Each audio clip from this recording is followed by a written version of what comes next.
Hello and welcome to another edition of Mormon Stories Podcast. I'm your host, John DeLynn. We're coming to you on September 3rd, 2015. And I have to say, this is an episode that's just super exciting for me. It's one that I've been looking forward to for several years. And I'll just get right to it. Today we were interviewing Dr. Scott Miller.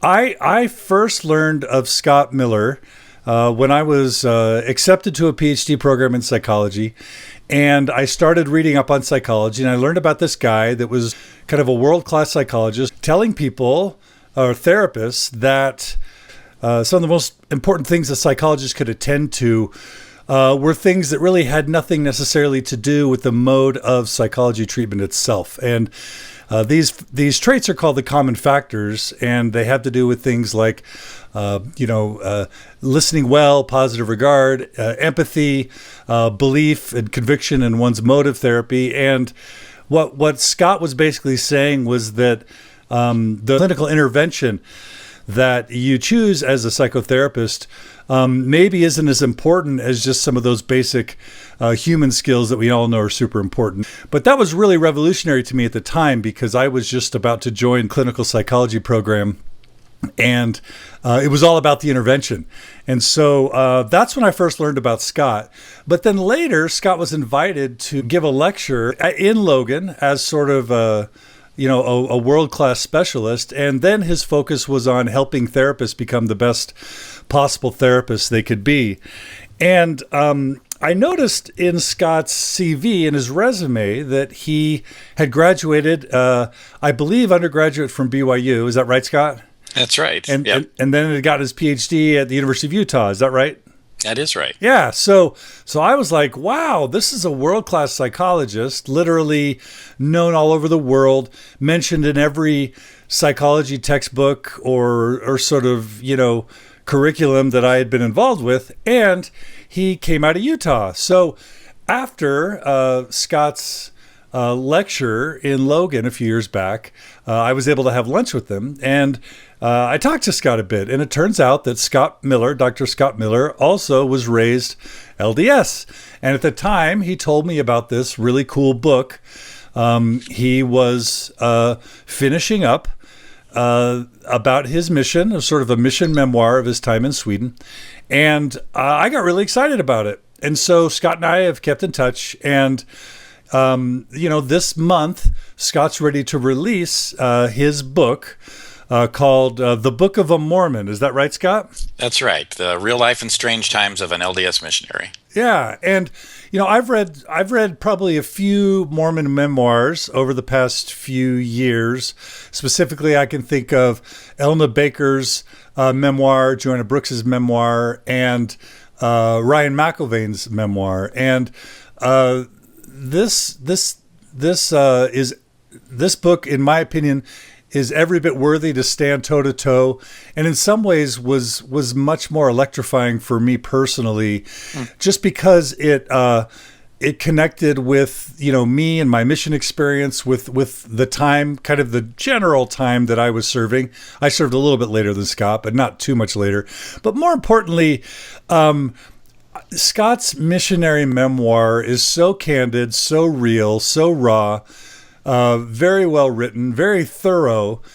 And what I love most about it is it really does a great job of capturing sort of the Joseph Fielding Smith, Harold B. Lee, Mark E. Peterson, Bruce R. McConkie correlation sort of era of Mormonism in the 70s and 80s that many of us, I think, believe has sort of irreparably harmed the LDS Church. And so I want to talk today to Scott about three things, and we're going to try and get this done in 2 hours, so it's going to be really hard for me because I'm used to 5 or 6, but these are the three things I want to talk about. I want to talk about Scott's upbringing in the church, because that's what we do in Mormon Stories. Then I want to talk about something very important. So, we're launching a new project in Mormon Stories called Mormon Transitions. And the whole purpose of Mormon Transitions is to provide support to people who are transitioning either away from Orthodoxy towards more progressive Mormonism or out of the church. We know that there's a massive wave of people leaving religions all over the world, especially in America. And that is in no way, Mormonism is in no way an exception to this. No. And one of the biggest fears that I encounter when I talk to progressive and post-Mormons is sort of this puzzling fear, this paralyzing fear. Can I become a moral person if I leave the church? Can I be a healthy person? Can I have a healthy marriage? And one of the most bizarre and potentially offensive things that I hear, but it's very common, is can I raise healthy, happy children as a post-Mormon? And here we have someone who had the courage to be, because of his convictions, to leave the LDS Church back in the early 90s. Is that right, Scott? It would have been really, I think about the early 90s, but probably a little bit closer to the late 80s. Late 80s, okay. Yeah. And has become a world-class human being in several dimensions. And so I want to talk to Scott about that, his transition, and any tips or tricks he might have, or just encouragement as a psychologist and as a human about transitioning away from religious tradition. And then the final thing I want to talk about, and we're going to surprise you, it's not the book. We want to talk about some of Scott's research and expertise. Now, why are we not talking about the book? We're not talking about the book because we're going to be announcing the re-release of Mormon Stories Book Club. We've run that in the past, thanks to the good work of Heather Olson Beale and Brent Beale and others. They may join us in the future with Mormon Stories Book Club. I don't know. But what we want to do is make Scott's book available through Amazon on mormonstories.org, encourage people to buy it and to read it over the next month. And then we're going to come back in a month with Scott and with the panel of some really exciting panelists. Yeah. And we're going to talk about his book. And just as a little secret surprise, the one and only Hans Mattsson, who is from Sweden, who is an Area Authority 70 in Sweden, who actually has a surprise appearance in the book. Is that right, Scott? That's exactly right. And Yeah. it turns out I met Hans Mattsson while I was a missionary. He came to visit the small branch that I was working in at that time. Yeah, so we're going to have Hans with a few other amazing guests. And maybe some of you, if you listen to Scott's book and write a review on Amazon for him, we'll include you guys in a panel online video discussion with Scott about his book in about a month's time. So that is one of the longest intros I've ever had in Mormon Stories. But with all that, Dr. Scott Miller, welcome to Mormon Stories Podcast. Thanks, John. It's really a pleasure to be here and to be speaking with you. Thank you. Okay, so let's start with your Mormon story, like pioneer ancestry. Tell us just about your upbringing. I was raised in Glendora, California, which is near West Covina, Pasadena, Pomona. And my parents were Utah Mormons, born and raised in Utah. My father was a school principal. He left Utah in the 1950s after school to take a job as a principal in the Los Angeles area. And we lived in an area where there were lots and lots of Mormons, right next to Orange County. There were LDS churches everywhere in the small town that I grew up in. The community was large, and I really had a great experience. And the truth is, I didn't think of my religion or upbringing as any different than my neighbors who attended different churches. So one of my neighbors was Lutheran, the other neighbors were Catholic. We all went to our various churches on Sunday, and we didn't really talk about it, fight about it, try to convert one another. We were all great friends. And so I didn't really have a sense of us as peculiar or different. I have no idea how they viewed us, really. I know that I was treated fairly and equitably by the people I grew up around. So you didn't necessarily absorb the sort of feeling of Mormon exceptionalism of like Saturday's warrior, saved to the last days to save the world. Saturday's Warrior was actually a little bit after my time. So I think I was almost in college by the time Saturday's Warrior came out. So I never really could relate to that. In addition, we had a very diverse membership at that particular ward that I was in. So no, I didn't really have a sense that we were that different, that odd, and that may just be the narcissism of youth. You just don't think about that. very much. And I don't think my parents were Bible-toting, Book of Mormon reading kinds of folks either. We prayed at dinner time. We held family home evenings on occasion. I home taught with my dad.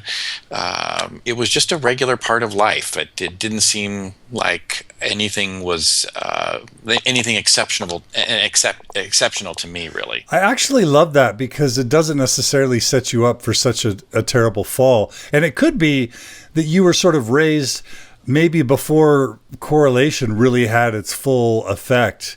I'm going to guess that some of that Bruce R. McConkie thickness didn't really penetrate Mormon consciousness sort of in a heavy way until maybe the early 80s. And so maybe you dodged a bullet a little bit. I don't know.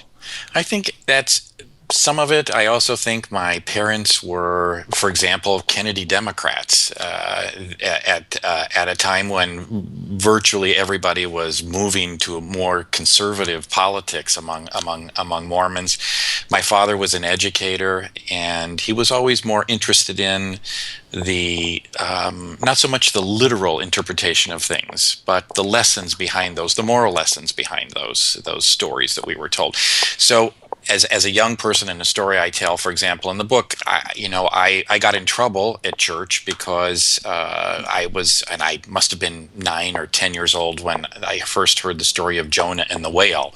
And I came home and looked in what was the source of all wisdom in my home, the World Book Encyclopedia, and I couldn't figure out how anybody could live in a whale for that long. So I actually snuck the book to church the next Sunday, and when I had an opportunity, apparently, I have no independent memory of this. My parents reported that I asked the teacher to show us where in heaven's name a person could live inside a whale's gut. At which point, this person said, "Well, it was a big fish, not necessarily a whale." And I said, "Oh, well, I got a whole set of encyclopedias. You tell me which one to look it up in." When on the ride home, because I was sent out of the class, and the bishop met with me and my father. And on the way home, I had a really lovely conversation driving in my father's 65 VW Bug home about what the meaning of the story might be rather than the literal translation of that story. So I think that's the kind of people they were. Correlation, I think, was tightening its grip, but it wasn't as tight as it became during the 1980s. And certainly my parents weren't a product of that. Sounds like a really wonderful kind of upbringing, honestly. I feel very fortunate and very lucky. My parents were good people. My father served in the Second World War as a medic and saw really, really bad things happen. And I don't have a single memory. In fact, I can tell you that I didn't know until he was 74 that he'd even been in the bloodiest battle in the Pacific. I didn't know that. So he didn't take it out on us. My mom was a very supportive, traditional housewife of the time. Totally devoted to the kids, and I think sacrificing her own personal ambitions in the service of us. So, yeah, I think it was a pretty good upbringing. Excellent. And so as we think about your transition to your mission experience, I don't want to give away too many spoilers from the book, but I do want to give people enough of a taste so that they will want to read it, because I think everyone should. So, as I think about your personality on your mission, you kind of get the impression that you were kind of a surfer kid, a kid that liked to have fun, a kid that believed in Mormonism and wanted to serve, but also when you saw things that maybe weren't right, you weren't just sort of the zombie dogmatic. You were honest and open about things you weren't crazy about. And maybe you had a little bit more salty language than the average starting missionary at the time. Just paint for us a few stories from your mission that would just give people a taste for how wonderful this book is. And then we can jump to post-mission stuff. Let me think about that. I think that I did grow up in Southern California. The beach was and continues to be my favorite place in the planet, even though I live in Chicago, kind of stuck between the two coasts. You can't surf Lake Michigan. You can't. Well, you surf. can surf Lake Michigan, but it's awful cold most of the time, and I wouldn't really. I haven't tried. I guess I should say, and the waves aren't very good. So I didn't get any pressure whatsoever to serve a mission, at least from my parents, and I think that any questioning I did was often out of naivete. In growing up in my home, there no questions were out of order. When things came up that seemed odd to me or didn't square with my sense of reality, I just said them. Now, there's another family story about me that I think gives you an indication of what's going to happen as I venture out to serve a mission for the church. And apparently, when I was going to be baptized, I went in for my interview, and I was arguing against being baptized. So my parents say, and the reason they said was that I was saying things like, exactly what do I need to do this for? And the bishop said to be forgiven for your sins. And I apparently said, what sins are those? To which he replied something about arguing with my brothers, not being a good boy, not following the rules at home. And I said, well, those seem fairly lightweight kinds of sins. Maybe we should wait for a while, so I have an opportunity to experience them in life. Now, I didn't say it exactly like that, but according to my parents, it created a huge uproar, and my baptism was delayed for a while, so they could decide whether or not I was ready to become a member. It's that kind of, I think, naive questioning of what people take for granted that's part of who I am, and part of what I confront when I ventured out as a missionary for the church. Okay, so willing to question and to just bring sincerity and curiosity, and even I think curiosity. Yeah. I think curiosity is the right word. At one point during my mission, for example, we were told that, well, as often happens in zone conferences, there was a story told by one of the church leaders, probably the mission president, that about a missionary in another country who had begun to break the rules, and eventually, like all missionaries who break the rules, end up in bed with a woman. This is the moral of the story. And that missionary was sent home, much to his own shame and the shame of his family. And I was sitting there thinking, I was a little long by this point. I'd been out about a year. And I was thinking, where's this going? Why are we being told yet again another story about a missionary who didn't follow the rules and ended up having sex on his mission? And, I had no plans of that. So apparently what had happened is this missionary and his companion had begun to play tennis with each other first, and then two women asked if they could play tennis with them. The missionaries weren't in their suits, of course, they were playing tennis. What came out of this story was that we were still allowed to play tennis, but would have to be in our suits. So I was sitting in this room with, I'm thinking, maybe 60 other missionaries from our mission at the zone conference, and I thought, play mission in our suits. I'm in Sweden. At the time, it cost about 300 crowns to clean a suit, which was an inordinate sum of money to a missionary living on $250 a month. There was no way anybody was going to play tennis in their suit. So I just raised my hand, naive person that I am, and said, nobody is going to play tennis in their suit because it costs too much to have the suit clean, not to mention how crazy this seems. So why don't you just say we can't play tennis in our suits? And the mission president said to me, we can discuss this at your personal priesthood interview. Then I knew I'd overstepped the bounds. So it was one sort of crazy making kind of experience after the other, really. Yeah. And I'll just say that your treatment of the mission, you incorporate a lot of Swedish into the book, which gives it a lot of flavor, a lot of fun experiences. And then I think it's neat how you tie a lot of the stories into sort of providing the non-LDS reader with a better understanding of many of the cultural, historical, and doctrinal aspects of Mormonism. But it's just a great and delightful read. Give us maybe one more story from the mission experience, and then we'll just leave the book. Any favorite sort of story from the mission you want to provide as a teaser to get people to read it? Um, I Another experience I had at a zone conference. Missionaries are always hungry.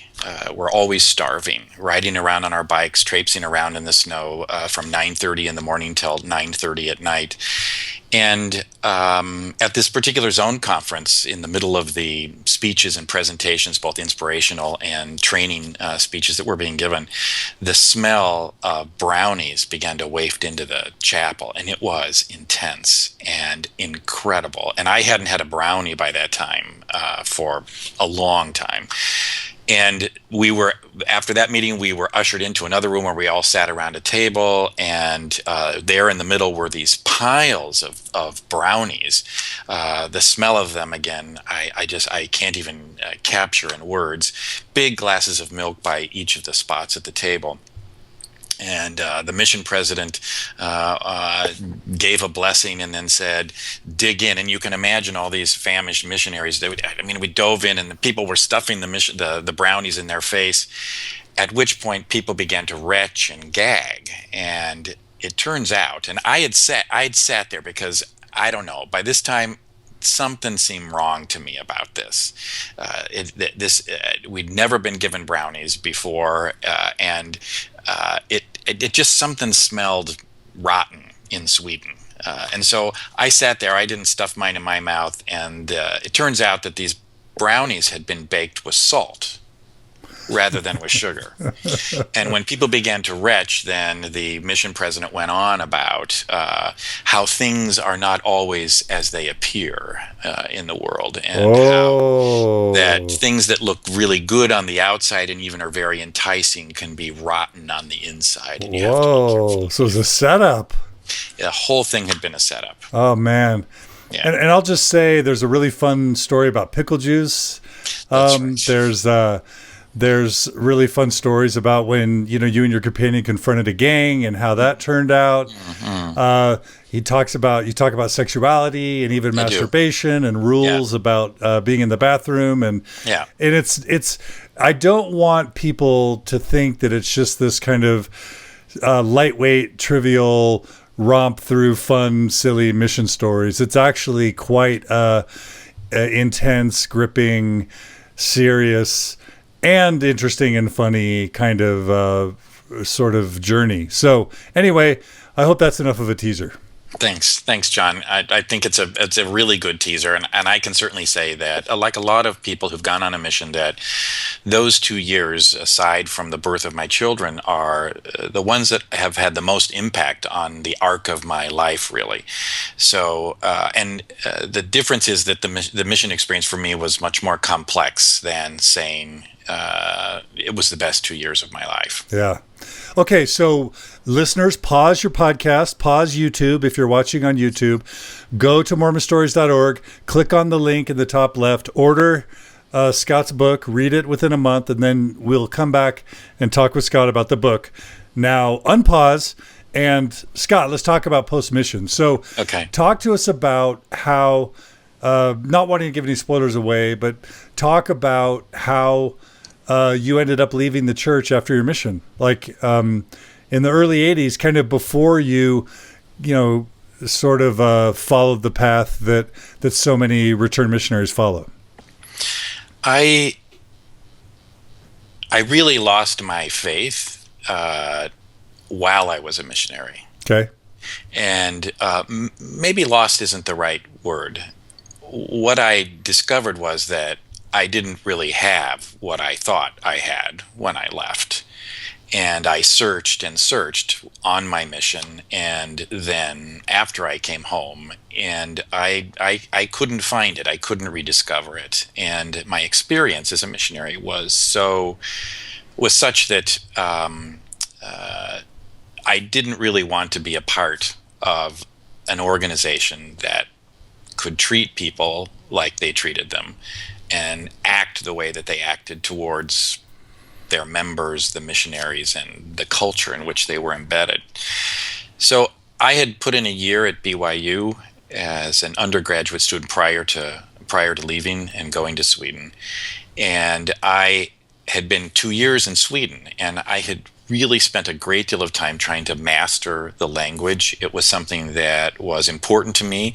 I wanted to be a part of the culture. I didn't want to be apart from the culture. So I spent a lot of time trying to sound Swedish and make sure that my language was, when spoken, was correct.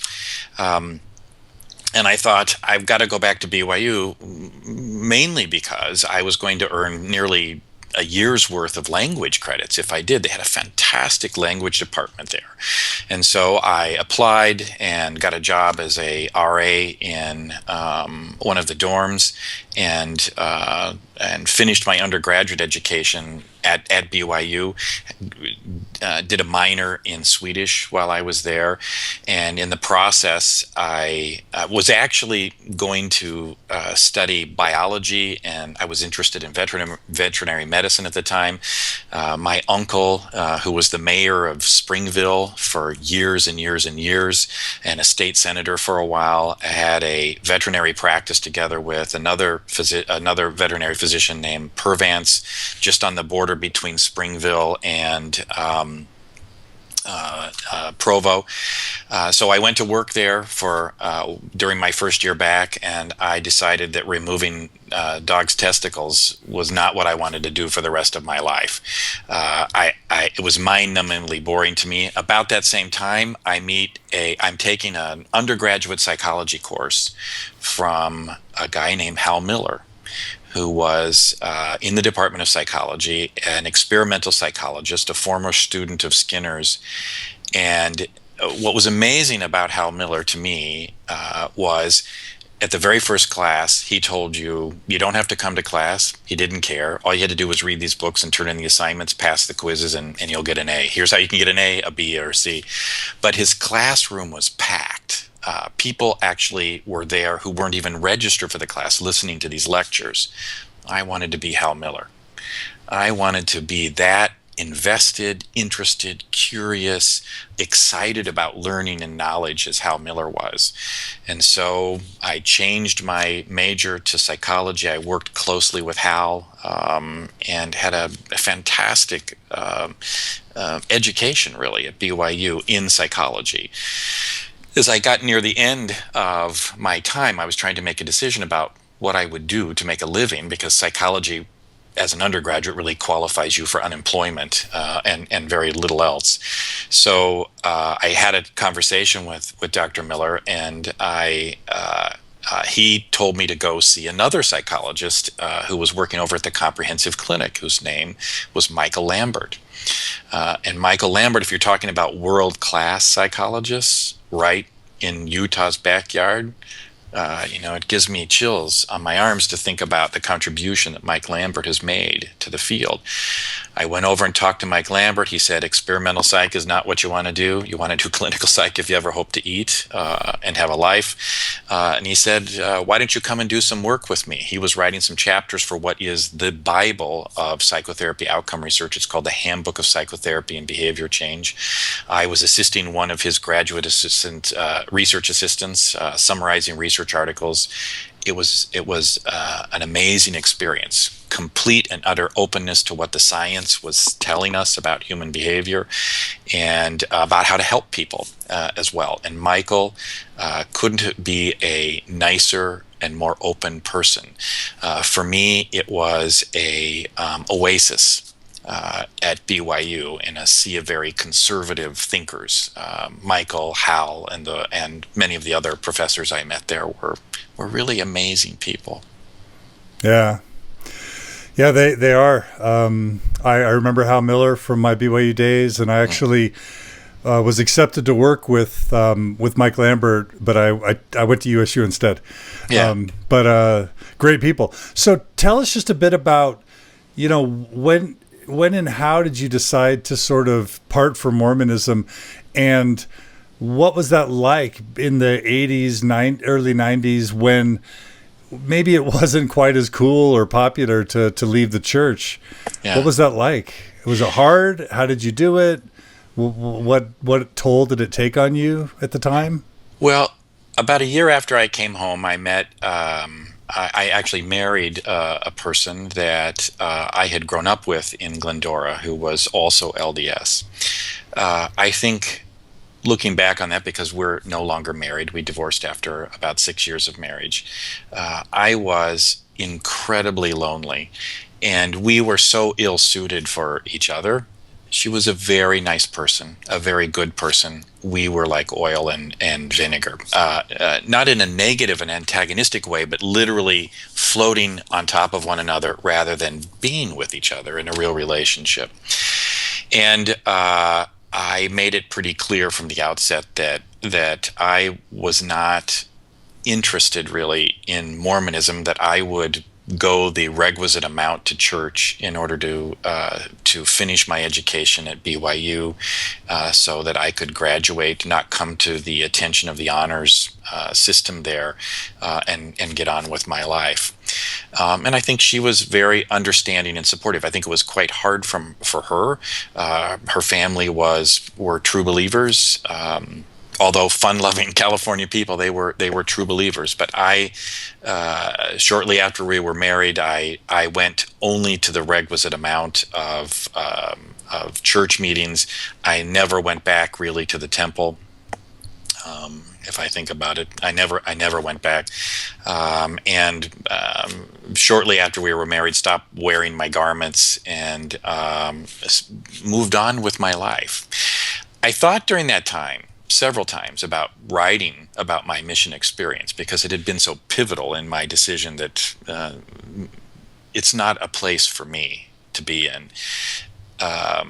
But at the time, I didn't want to invest the energy and tie up the energy in thinking about and reviewing my Mormon experience. I also wrote a paper for Sunstone. And I think this must have been 1986 or 87, where I compared the mission experience to things I was learning about in graduate school, about how people can control others through brainwashing and thought reform. And I presented that paper. I think it was probably at the 1986 or 1987 Sunstone Conference. The reaction was really kind of interesting. And for a moment, I felt like, well, here's a community that I can connect with. If I talk about evolution, for example, I'm not going to be castigated or have people raise their eyelids at me and question whether or not I'd lost my faith. It was more about an exploration and joint curiosity.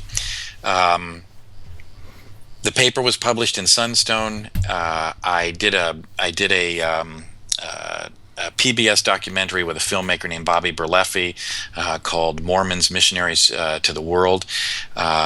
She had found me through that particular article and asked me if I'd talk with her about my mission experience. In the meantime, she followed several other missionaries in different parts of their mission, right from before they were going to when they went to being midway through, and then a couple of people like me who'd already finished and either had the kind of experience I had, or for others who it was a faith-building experience.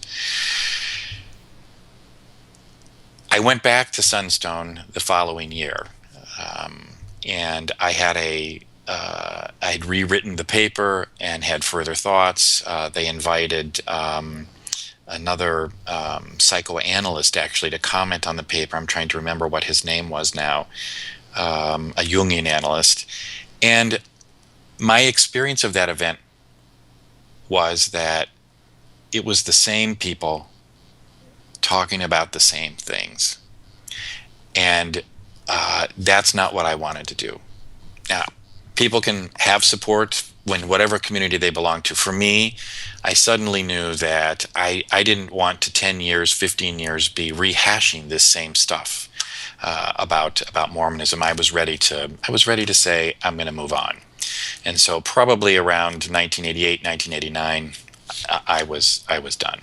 Okay, so I think when people contemplate leaving the church, there are several sort of components to their being. There's their identity, there's their morality, there's their family connections, there's their community, their existential worldview about who they are, where they came from, why they're here, where they're going. so many relationships. And I think for many people, those things are so significant, so binding, so compelling that they're almost like hooks. And just so many people I meet just say, I'm just worried if I leave the church, I'll lose control, or I won't stay moral, or I won't be able to raise good kids, or my family will disown me, or I won't be respected by my peers. I imagine that you faced at least some of those concerns, or that just say, I don't know where I'll go after I die. I just can't abide the idea of there not being a God, or not knowing the afterlife. Like, that's too much for my psyche. I can imagine that some of those hooks were in you. And I guess my biggest question is, especially in the late 80s, how did you overcome those barriers and say, I'm going to do this, even kind of against a lot of inertia, your life's inertia, let's just say? Well, I think as I sort of, a lot of those hooks, I think I dealt with as a missionary. I had never felt as alone in my entire life as I felt as a missionary. I spent lots and lots of nights hugging the toilet in whatever dump of an apartment I was living in Sweden, crying my eyes out from the loneliness. Loneliness because oftentimes the people I was hooked up with at the time couldn't possibly understand my experience or lack of belief. And secondly, because if I told them, then in our mission, there was an organized way to report all this information back in weekly correspondence and calls with the mission president. So you couldn't trust the person that you were living with to keep a secret or have conversations about what you were really struggling with. You were to look at one another and help them stay on the straight and narrow. So I think a lot of this, I began to work out as a missionary. And as I say, I think I lost my faith, or my faith lost me in midway through my mission experience. And I stayed mostly because I thought it would bring a tremendous amount of shame to my parents and my family. And secondly, I really believed that if I gave up on what was a difficult thing to do, that would set an awful precedence for me in my life. Sometimes in life, you have to do stuff you don't like, and do it for a long time. People do this every day when they go to jobs that aren't great jobs, but they do it because it puts bread on the table and it makes their family life possible. And so I thought, number one, it would be quite selfish of me to just go home, and number two, I worried what it would mean. The next time I have a difficult experience, would I just give up? And one of the things that came out of my mission, I'm sort of, I guess, drifting a bit here. One of the things that came out of my mission, John, that I value is I feel like I can almost do anything. If I could do that and survive for that long a period of time, I could almost do anything. And so some of those hooks, some of those problems I'd worked out before. The idea that you're not going to be a moral person simply because you're not Mormon, I had a strong sense of who I was. In the book, I do talk, for example, about the constant refrain about masturbation. I mean, it was before I left, it was while we were there, constantly in every interview, the mission president looking you in the eyes and asking you if you're morally worthy, the code word for whacking off. So I at some point, after I think naively believing that this person was there to help me, it became clear that that's not what it was about. Secondly, as I relate in the book, I was going to the library, I was breaking the rules, and I was doing tons of research about this, and suddenly things I've been told and I think accepted, not believed, but just accepted on face value. You're like your parents tell you stuff, you just believe it. Masturbation leads to homosexuality. This absolutely laughable. Even in the early '80s, it was laughable. That masturbation was unhealthy. that it would lead you to have poor connections with people. Well, if so, nobody's going to have a relationship that I know of. So it was these kinds of experiences and having plenty of time on myself to think that, and then enduring the experience that I think had me decide that, you know what, I'm not such a bad person. I'm conscientious to a fault. I'm just going to have to trust that. How about the fear and concern about disappointing loved ones? How'd you surmount that? Well, with my folks, I decided early on, because I really wanted to come home early on. And beyond just the homesickness that everybody feels, I felt like a square peg in a round hole. And not only that, I felt like our whole mission program was a square peg being pounded into a beautiful round hole called Sweden. I decided that I was going to do this for them. But I've got lengthy journal entries where I say that this is it. I've paid my price. When I get home, I am now an adult, and I will have to make adult decisions, and the pieces will have to fall where they may. I don't think my parents had any idea. In a way, many parents don't have any idea about what goes on with their kids a lot of the time during the day. I don't think they had any idea what I was experiencing as a missionary in Sweden. Otherwise, they may have taken different steps. When I got home, I was fairly blunt about what I was going to do. That I really wasn't interested in Mormonism anymore. That I wanted to go to graduate school. I was going to give up veterinary science and become a psychologist. My mother's response to that was, "Oh God, Scott, not that field. Couldn't you be a real doctor instead of this phony doctor?" Psychology was sort of, I guess, in her mind, next to Satan worship in some respects. Thanks to Bruce R. McConkie.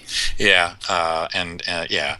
So, but my parents were good people, and I think they understood. And interestingly enough, I think they almost stepped back and took a hands-off approach. I'm not sure they knew what to say to me or how to talk about it. And I do believe that my folks believed that the relationship with me was more important than whether or not I went to church ultimately. Did it bother them? Yeah. In the same way that when your own children make choices that don't fit for you, that you hope for them in any way, that it worries you, that it bothers you. We know our way. My parents knew Mormonism, but at the same time, they loved me, and that was going to be the overriding interest. What about the fear that if you were to have children, that they wouldn't be good moral people? Did you ever have that sort of worm in your brain, or did you just never? To me, this reminded me of. First off, I think on my mission, I experienced. I want to be careful here because I don't just want to be inflammatory. So I'm talking here about my experience of the people that I served with. They may have a very different experience of this, but it's my experience to me, of course, that altered the arc of my life. And so I would say I experienced a kind of sadism that dressed up in the garb of holiness, that if that was what moral meant, then I didn't want my kids to be anywhere near it. So I think, and the pickle story that you tell, or that you mentioned, is one example that this missionary serves me pickle juice as a juice for breakfast. You thought it was orange juice. I did, and it was kind of there was a sadistic quality to it, and then just some of the interactions and the emphasis was so horribly misplaced that I decided early on that those people had no corner on morality either. and that I had to think about for myself what was a good person, and then try to convey that to my own family, my own kids. So as we think about that sort of, was it a 7-year marriage that you had? About 6 years. What I can only imagine putting myself in your shoes, that's sort of going through a divorce as a non-believing sort of post-Mormon, only fits the stereotype of like the life falling apart, of choosing sin or selfishness, and sort of sending this message to everybody that you kind of failed, and we're gonna choose a life of waywardness. Was that an emotional tax that you were burdened by, or not so much? Did you kind of move beyond it? Let me just say that, and go back to something you said earlier. Post-Mormon, I don't view myself as a post-Mormon, and I know we have to have a language to try to describe this particular experience, any more than I'm a post-child now that I'm an adult. I'm not a post-child. I am an adult with a continuous experience of myself from the time I was little, and it's the same thing with Mormonism. I would say I'm beyond my childhood, which includes Mormonism, and there are many wonderful aspects to that upbringing. But I'm not a kid anymore. I'm an adult, and I'm making more adult decisions. And I think if you're moving away from the faith or anything that you've been committed to, including a marriage, you have to see both sides of this, and see it as an integrated part of yourself. I was listening to the interview with Clark Johnson again, who was the person you interviewed, who was in the Book of Mormon, the play. And he has such a lovely way and such a mentally healthy way of talking about leaving the church. And the truth is, you don't leave. You move on. You move beyond. Like I say, in my ham-fisted way here, that I'm no longer a child. But Mormonism is very much a part of who I was. Would I go to the Mormon church now? I'm not interested. But I'm not interested in go visiting my elementary school either. So. So you don't identify as a post-Mormon? No, and I don't really identify as a Mormon either. Right. I'm Scott Miller, I guess, with an identity as a psychologist and a researcher, a parent, a partner, and who was raised in Glendora. So, now, I haven't been in California. Here's another perfect example. I haven't lived in California since I moved to the Midwest, which was about, the very early 90s. But I still, if you would have seen me yesterday, I had my Newport Beach T-shirt on and a swimsuit all day. Where the hell am I going to swim? I'm living in the Midwest. So I still see I still have that part of my surfer childhood with me, even though I'm not a surfer. I'm really not a Californian anymore. I've lived out of the state for longer than I lived in it. So when you did experience that failed marriage, it sounds like you didn't carry a lot of shame with that. You were just ready to move on. Is that right?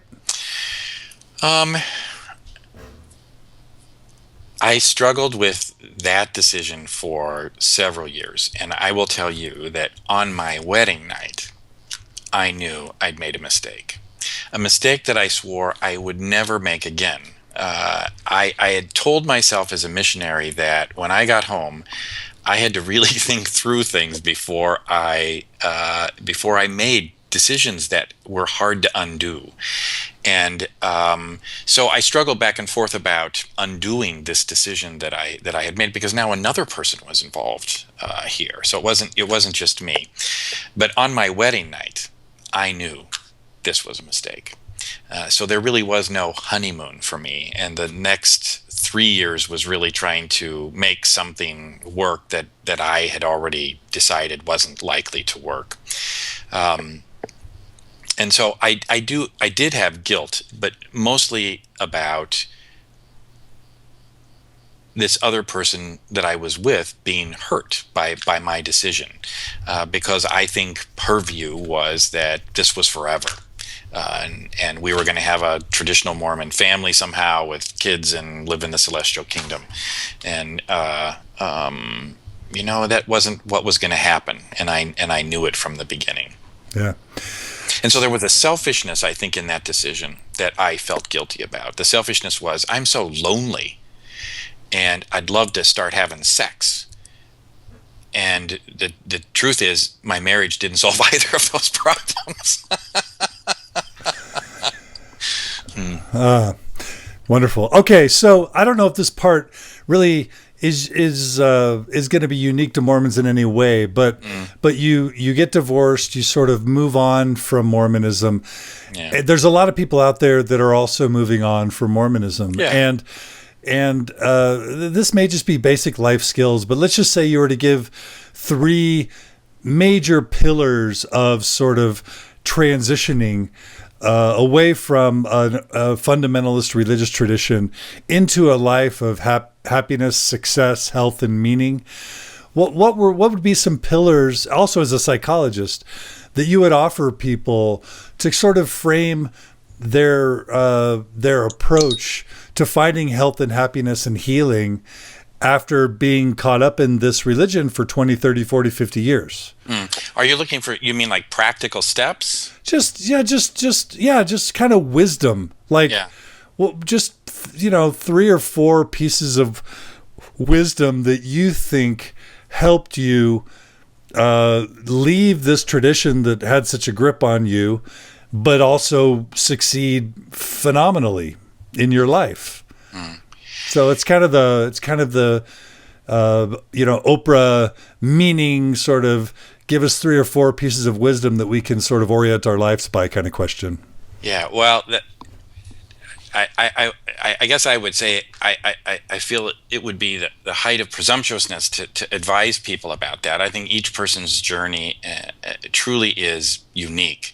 And I have several close friends who are still in the faith, although at different levels, and struggle. And so I have a great life, John. Does that mean it is there are never worries or anxieties or depression and discouragement? Absolutely not. So the truth is that if you think leaving Mormonism will make you happy, you've got another thing coming. So the way to solve that is to have a vision, in my opinion, about where you want to go and what you want to achieve, and make that decision, make that vision happen. That's all I did was say, I don't want this. I really want this over here. I couldn't keep saying, this isn't what I want. I had to specify what it was I really did want. I wanted a career in psychology. I wanted a freedom to think and do what I wanted. So I think having a vision, not just being against what you've experienced, but being for what you want in your life. The second thing I think is you're going to need help. And the best help is people who don't know anything about Mormonism and who don't care about Mormonism. It's amazing how many people, when you say, I was raised a Mormon, they go, what's that? If you're inside Mormonism, it consumes your entire world. Most people don't give Mormonism a second thought, and not because they're mean or rude or they're anti-Mormons. They just don't think about Mormonism. We inside the faith think about it every second of every day and make every decision based on that. They don't have any idea about it. So you need to hang around, I would say, regular people whose entire lives aren't consumed by this activity. And pretty soon you start to find there are amazing people who live rich lives that have nothing to do with Mormonism. Every aspect of it. And I've been very lucky to have met people that are a supportive community to me. Not the supportive anti-Mormon roots community, but it's the supportive of my vision, where I want to be, who I want to hang out with, the sense I have of myself as a person. So I would say the second piece is community. Reach out. And after you've been out of it, because I've been gone a long time. It was one of my worries about writing this book that I just haven't thought really, and Mormonism hasn't really consumed my life for a very long time. There'll be a day when you look back and you'll hear something about Mormonism, and you may think, oh yeah, I remember that, but then you'll think, wow, that's the weirdest and strangest belief possible. How could I have ever thought that? How could anybody believe that? It's tantamount to somebody knocking on your door right now, if you're stuck in it, and saying, look, there's this blue god, his name's Vishnu, he has 8 arms, and if you believe in him, you're going to go to heaven. You would go, and you would shut the door. That's the reaction people have to the Mormons. And neither here nor there doctrinally wise, if you want to move beyond that, you just have to surround yourself with people that are different than that. As for the worries about, moral debauchery, I think one good thing I got from my faith was not the moral rules of Mormonism. Don't have sex before marriage. Don't masturbate. That wasn't it. But I do think psychologically there's an important principle here for mental health, and that is delaying gratification, and being able to delay gratification is an important component of success. The Marshmallow Test, right?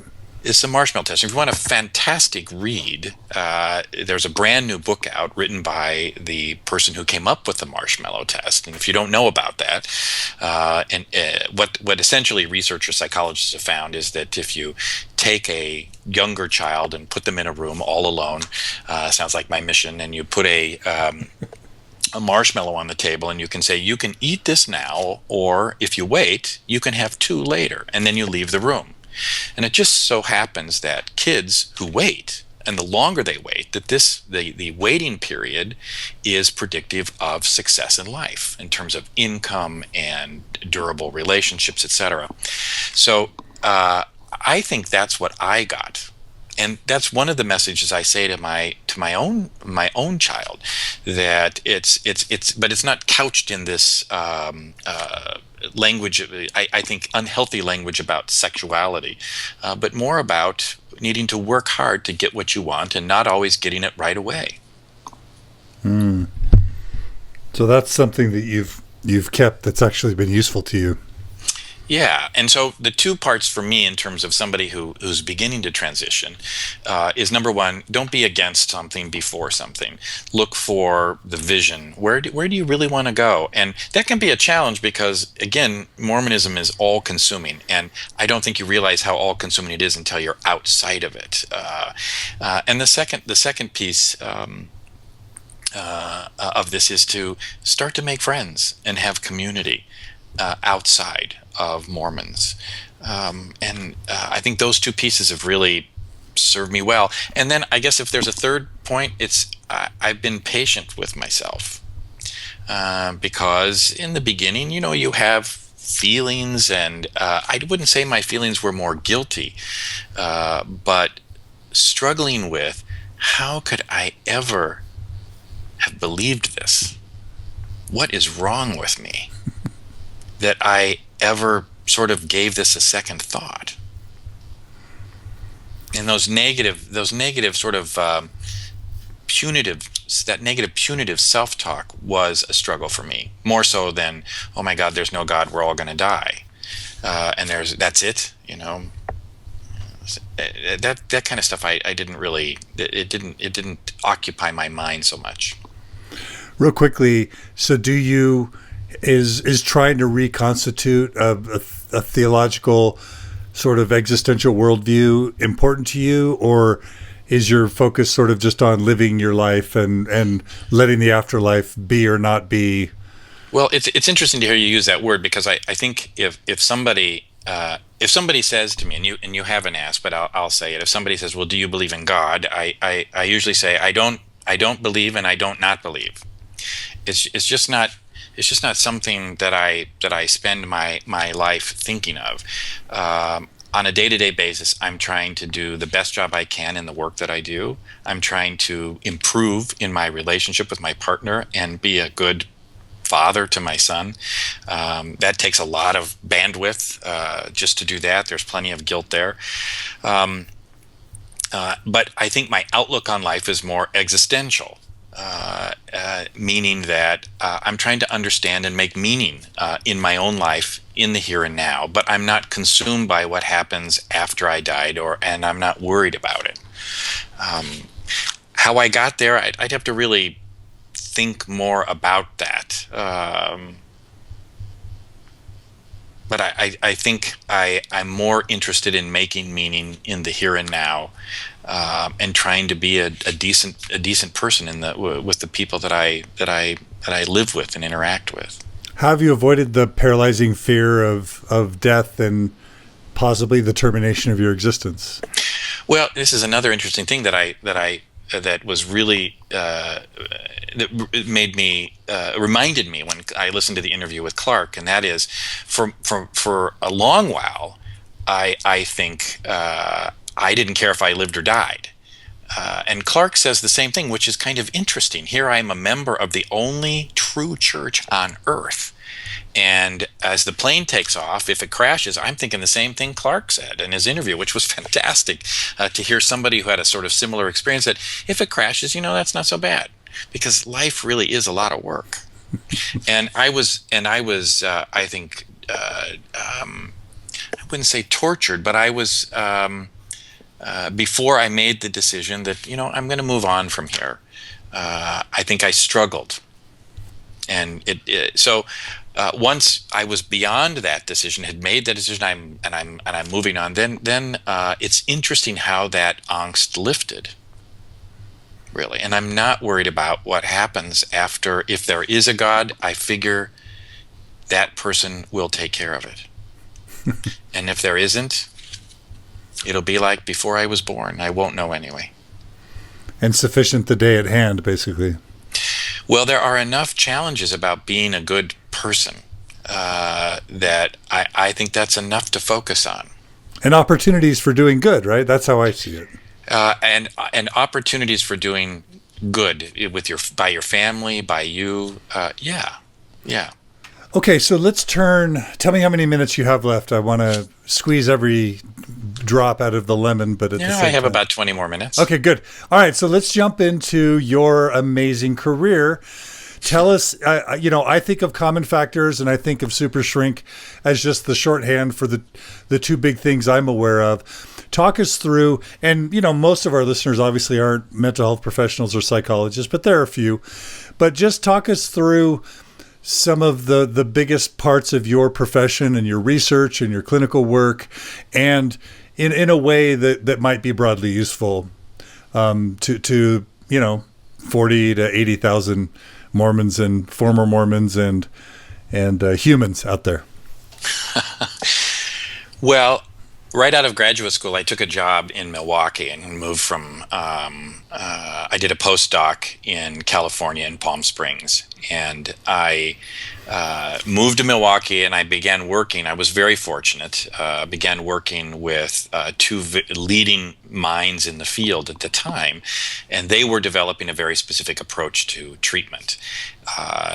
And what was interesting about this experience is I gained immense confidence as a practitioner, because I have to tell you that when you finish graduate school, most therapists, it's an exception that you leave graduate school thinking, now I know how to help people. What you leave with is a ton of ideas, no practical experience, and really you're winging it. And so I got a great deal of confidence by going to this place. Unfortunately, after working there for several years and doing research, we found that the particular approach that we were working on wasn't any more effective than anything else, which, if you're trying to sell books, is not a good thing to find. You want to find that your method is best. So the question was what to do, and it's created huge controversy in the team that was working together. But eventually the team split, and the half that I was with was going to follow where the science led us. And the science said this method that we're using just isn't where it's at. And I didn't say we weren't effective. What I said was we weren't any more effective than everyone else. So the question is, well, why believe that? Why believe in this method if, in fact, it's just as good at getting you to home base as anything else? So we began looking at factors that all approaches have in common. We had sort of an ecumenical approach.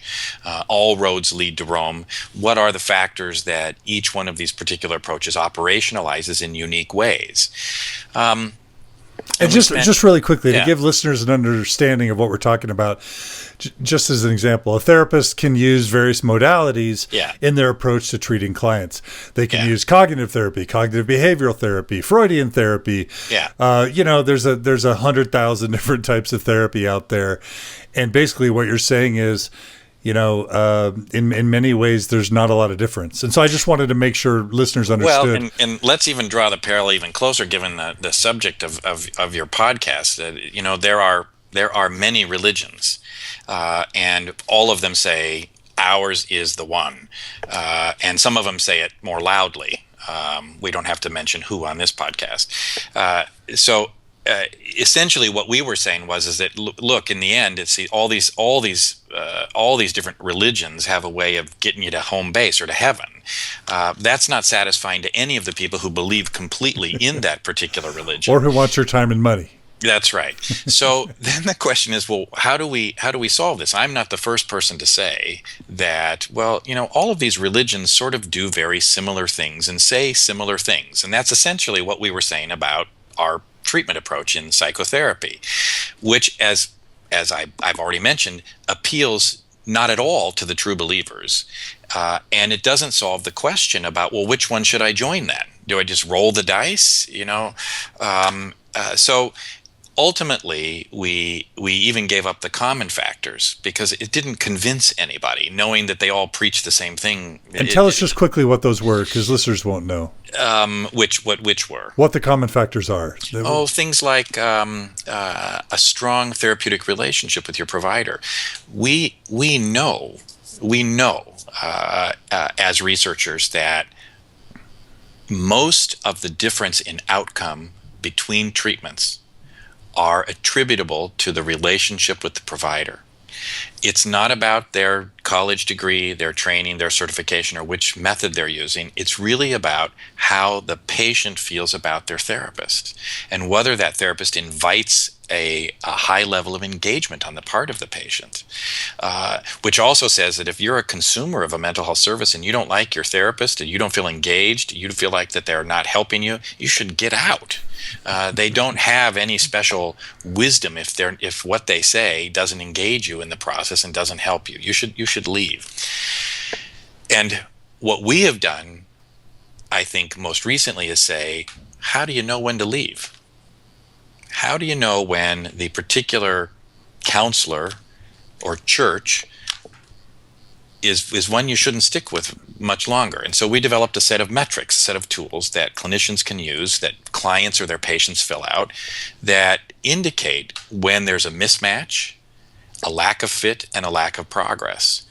And as a result, that empowers both the consumer of the service and the provider of the service to enter into that conversation. Maybe this isn't the right one for you.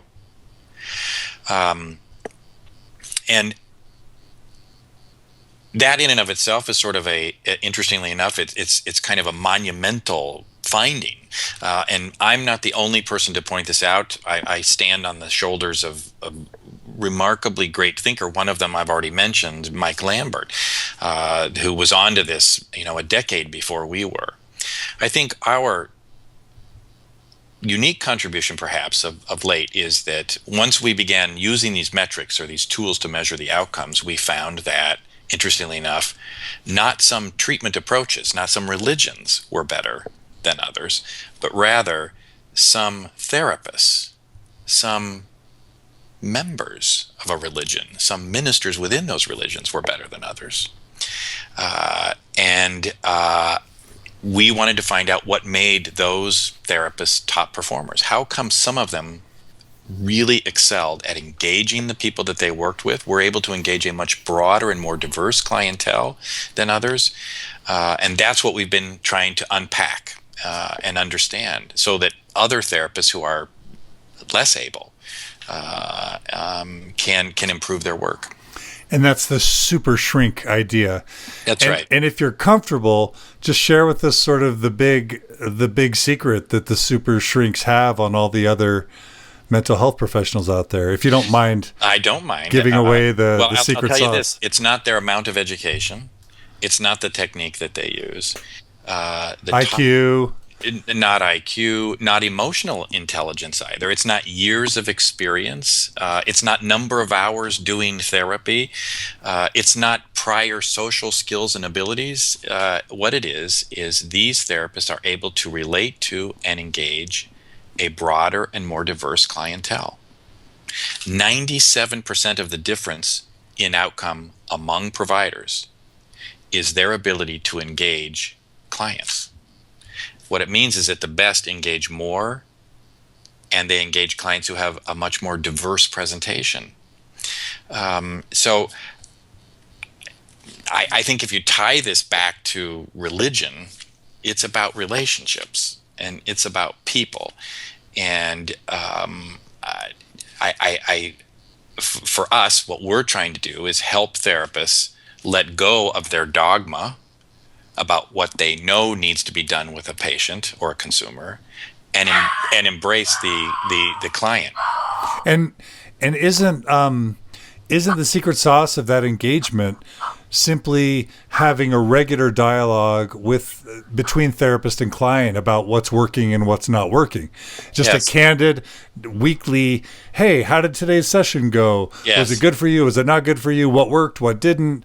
That's right. Isn't that it? Yes, in addition to having a norm reference. So not only do I have to have a conversation with the person that I'm working with and assess whether or not it's working or not working, whether they're engaged, whether I've offended them, etc. I also have to have some norm to compare to. And therapists, because they work in isolation in their offices, their view of what's normal and not can become terribly skewed. People in general are not like patients in therapy in particular. So you have to have some kind of norm reference to know when what I'm believing is not actually common. Okay. And I think that, again, to see it, I may be stretching things to the breaking point here, but to me, that's the same thing that needs to happen if you're thinking about moving beyond your Mormon roots. You have to have a different norm reference. If you continually compare yourself to the people at the sacrament meeting, you're going to be pretty discouraged and depressed most of the time, because not even they are representative of most Mormons. Right. And I just have to, I'm sorry for drawing parallels here, but I think one of the illnesses probably of our church culture is there is no interest in feedback, right? I mean, from the general authorities down to the bishops, it's not about how's this working, what can we do better, let's have a symbiotic mutual relationship. It's sort of unidirectional. It's like, here's what you are to do, and here's what we're going to do, and you can sort of pay, pray, and obey, but the goal is submission, not an interaction of respected sort of co-equals. Right. And I can say that this is not a problem unique to Mormonism. I would say the healthcare industry as a whole has operated under this idea that the doctor tells you what to do, and you either do it or not. And if you don't do it, well, then, my goodness, you're non-compliant. And helping therapists and healthcare practitioners shift this mentality. Thank goodness for the millennials. I think that the millennials are changing the shape of our culture at the present time, and much for the better. In fact, I just read a stat here today. Listen to this. Let's see, where is it? It says that millennials, people under the age of 35, want feedback 50% more often than non-millennials. It's about an equality of relationship. And I think that we need to move in that particular direction, because society is changing, culture is changing. You need the other person. You don't need an authority telling you what to do all the time. Yeah, beautiful. Okay, so so the way that we always end Mormon Stories, Scott, and I sure have loved our time together, and I know that we could talk for hours more, but the way that we end is with people sharing the equivalent of their testimony. And when we say that, what we mean is, if you have any parting wisdom or thoughts or experiences that you want to share, sort of as what you stand for and what you believe in, and who you are. Let's even say if you had to give your own eulogy or write your own tombstone, what would you want kind of said or written in those circumstances? I'm going to stall for a bit to give you a chance to collect your thoughts, but that's how we always end Mormon Stories. And you've shared a lot of really good things with us today. You even shared your wisdom about what advice you'd give to people who are transitioning, and in addition to your research. But how would you feel about giving us your lived sort of final thoughts of inspiration or wisdom to how you would want to be thought of or remembered, or what words you would want to share? If somebody asked me how I hope to be remembered, I would hope they would say that Scott had an undying curiosity and sense of wonder about the world, and faith that in the end it would all work out. So curiosity, yeah, and sort of a faithful optimism. Yeah, I think that ultimately it all works out. And if otherwise, there's not much to worry about. My mother spent the better part of her life anxious and worried about money, and worried about who would get her possessions after she died, and worried about what would happen to us as kids. And now she's dead. So, what was all the worry about? So I prefer to live in a world of wonder and curiosity. And if I have helped other people, or if I've stimulated people to think of the impossible as possible, then I think I've done my job as a psychologist, as a partner, father. And there is so much. The world is such a large and interesting place. There is so much. The minute you open your eyes, there's something to be curious about and interested in. Yeah. So seize the day. Seize the day. Carpe diem. All right, Dr. Scott Miller, you are an inspiring human to me, and so I'm honored to share you with your some. I don't want to say your former people, but share with you a lot of my listeners. So I'm so grateful, delighted. John. I'm grateful, John, and I think that what Mormon Stories does, and what the community that you've created is really very important, and I value our connection and our friendship. Thank you. Okay, so listeners, you have a very important duty and responsibility. You are to go to mormonstories.org. You are to click on that link. You are to purchase Scott's book, Book of a Mormon. What's the subtitle again? Real Life and Strange Times of an LDS Missionary. All right, and you are to read that book in a 4-week period. It's a great read. It's a fast read. I read a third of it over just one weekend, so I know you can do it too. And I say one thing about the book, John. Yeah, please. It's not a. This book is told through the eyes of a 19-year-old. It's told in real time, so it's a novelized version, really, of the mission experience. This isn't a retrospective look at what happened on my mission, and I believe you would agree, John. It's not a screed. No, I'm not interested in that. I was interested in simply telling the story. Yeah, no, it's. I think it's a really important book. I don't know of a better book to capture sort of the the Mormon missionary experience in the 70s and 80s. And I think that's a really important, that's when the missionary program exploded. And so I think it's just super important part of our history and culture, and just great life lessons for everybody, non-Mormons included. So go get the book, go buy the book. Thanks, John. Start reading the book. And in 1 month's time, we're going to bring Dr. Scott Miller back to Mormon Stories Book Club. We're going to bring on Hans Mattsson, the former Swedish area authority. We're going to bring on some other guests, some of you who are willing to go up and write a review of the book. We will select you to join us, and we're going to have a fantastic dialogue about this amazing book as the kickoff launch to the new Mormon Stories Book Club. So we'll see you in a month, Scott. Perfect. Look forward to it, John. And all of you listeners out there, please go to mormonstories.org. Please give your feedback to Scott. If you have questions or comments, maybe Scott will be able to review that and interact with some of you.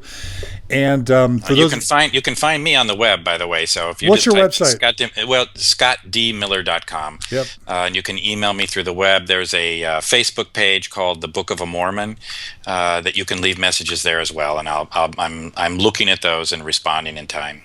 Brilliant. All right. And just finally, to all of you who support Mormon Stories, especially financially, just know that your donations make this all possible. It's how I feed my family, and it's just super appreciated. So thanks to everyone who supports us. And Dr. Scott Miller, we'll see you in a month. Thanks, John. All right. Take care. Thanks.